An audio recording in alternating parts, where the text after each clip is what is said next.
Pandemi COVID-19 belum ketahuan kapan akan berakhir.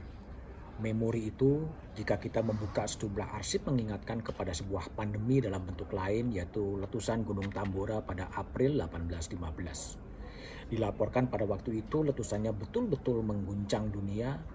Eropa tanpa musim panas, 79.000 jiwa meninggal dunia. Tapi letusan Gunung Tambora pada waktu itu melahirkan sebuah novel Frankenstein yang ditulis oleh Mary Shelley.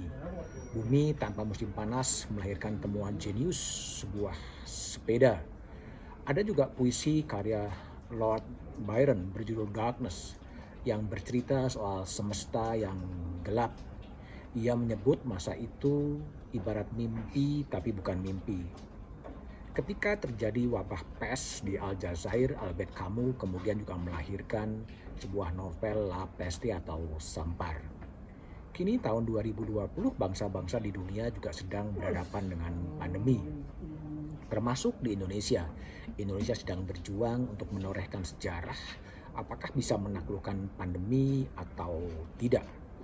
Tapi yang terjadi sampai sekarang, pandemi COVID-19 adalah produksi kata-kata. Masyarakat Indonesia adalah masyarakat agraris, masyarakat komunal yang tiba-tiba dihadapkan kepada kata-kata baru yang diimpor begitu saja dari luar. Ada physical distancing, ada social distancing, ada self-isolation, ada rapid test, ada swab test, ada telemedicine.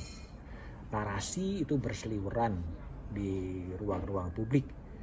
Tapi permasalahannya adalah apakah narasi-narasi itu dipahami sepenuhnya oleh masyarakat.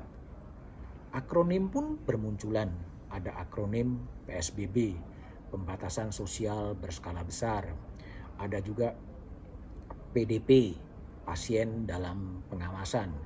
Ada juga ODP, orang dalam pemantauan. Ada lagi OTG, orang tanpa gejala. Ada lagi SIKM, surat izin keluar masuk. Istilah pun bermacam-macam. Ada yang menyebut lockdown, ada yang menyebut karantina wilayah, ada yang menyebut KLB, kejadian luar biasa. Beberapa istilah memang dicomot, diimpor dari apa yang terjadi di bagian dunia luar. Yang terakhir adalah perdebatan soal new normal.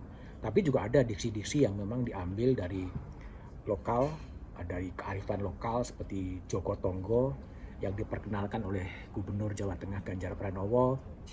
Ada juga Kampung Tangguh yang diperkenalkan oleh Gubernur Jawa Timur Khofifah Indar Parawansa.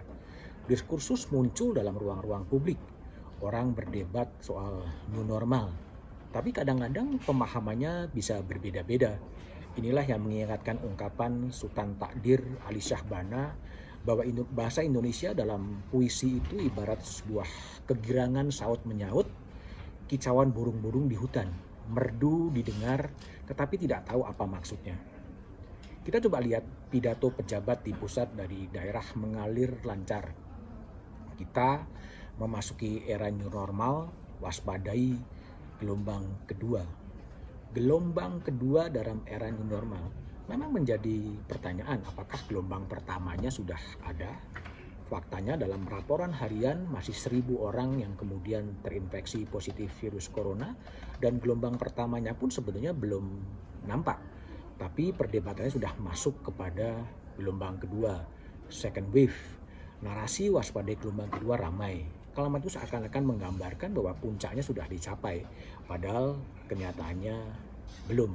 Inilah masalah-masalah yang dihadapi oleh kita semua. Narasi semacam itu kadang-kadang tidak sesuai dengan realitas yang ada, kadang-kadang tidak sesuai dengan alam pikir. Imbauan orang bercuci tangan seakan-akan di semua daerah Indonesia itu air bisa mengalir, tapi faktanya kan tidak. Bahasa yang tidak dipahami oleh masyarakat itu kadang-kadang ditafsirkan sendiri oleh rakyatnya. Sebut saja sejarah Indonesia menyebutkan ada istilahnya SDSB pada waktu itu, sumbangan dana sosial berhadiah, tapi kemudian diplesetkan menjadi Soeharto dalam segala bencana oleh Nurul Soleman, aktivis Pijar yang kemudian dihukum penjara. Kini juga muncul istilah pembatasan sosial berskala besar yang kemudian diubah menjadi pergi sana beli baju menjelang Idul Fitri. Kekalutan dalam bahasa, dalam akronim pun kemudian terjadi dalam bantuan sosial.